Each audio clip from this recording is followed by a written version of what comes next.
Big boss വീട്ടിലേക്ക് നാളെ കയറാൻ പോകുന്നത് ശ്രീരേഖയാണ്. ശ്രീരേഖയും അതുപോലെ തന്നെ പൂജയും ബിഗ് ബോസ് വീട്ടിലേക്ക് കയറുന്നുണ്ട്. ഇന്ന് അവർ ഓൾറെഡി കയറി കഴിഞ്ഞു. ശ്രീരേഖ ഇപ്പോൾ അവിടെ വീട്ടിലുണ്ട്. ബിഗ് ബോസ് വീട്ടിലെ ശ്രീരേഖയും അതുപോലെ തന്നെ പൂജയും ഓൾറെഡി ഇന്ന് കയറി കഴിഞ്ഞു. നാളത്തെ ലൈവിലൂടെ നമുക്കത് കാണാൻ കഴിയുന്നതായിരിക്കും. ലൈവിലൂടെ ഈ ഒരു കാര്യങ്ങൾ ഇവർ കയറുന്ന ഇവരുടെ ആ എൻട്രി നടക്കുന്ന സമയത്ത് തന്നെ നമ്മുടെ ചാനലിലൂടെ അപ്ഡേറ്റ് ചെയ്യുന്നതായിരിക്കും. അത് കാണുന്നതിനായിട്ട് നമ്മുടെ ചാനൽ സബ്സ്ക്രൈബ് ചെയ്ത് ബെല്ലൈക്കൻ എനേബിൾ ചെയ്ത് വെക്കുക. ഇന്ന് ഓൾറെഡി ജാൻമണിയും അതേപോലെ തന്നെ യമുനയും കയറുന്നത് നമ്മൾ ഓൾറെഡി കണ്ടു കഴിഞ്ഞു. അതേപോലെ തന്നെ ആയിരിക്കും ഇനി നാളെ പൂജയും അതുപോലെ തന്നെ ശ്രീരേഖയും തിരിച്ച് കയറാൻ പോകുന്നത്. ബിഗ് ബോസിലെ മത്സരാർത്ഥികൾ ഓരോരുത്തരായിട്ട് റീ എൻട്രി ചെയ്തുകൊണ്ടിരിക്കുകയാണ്. ഇന്ന് യമുന വരുന്ന സമയത്ത് ജാസ്മിൻ അവിടെ നിന്ന് പ്രാർത്ഥിക്കുന്നുണ്ടായിരിക്കും, ഈശ്വര ഇനി അടുത്തത് ഞാൻ ആഗ്രഹിക്കുന്ന ഒരാളായിരിക്കണേ അടുത്തത് വരണം എന്നത്.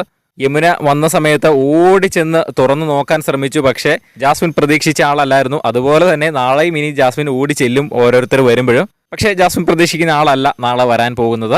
നാളെ ശ്രീരേഖയും പൂജയുമാണ് വരാൻ പോകുന്നത്. എന്തായാലും ബിഗ് ബോസിന്റെ ലൈവ് അപ്ഡേറ്റ്സിനായിട്ട് നമ്മുടെ ചാനൽ ഒന്ന് സബ്സ്ക്രൈബ് ചെയ്യുക.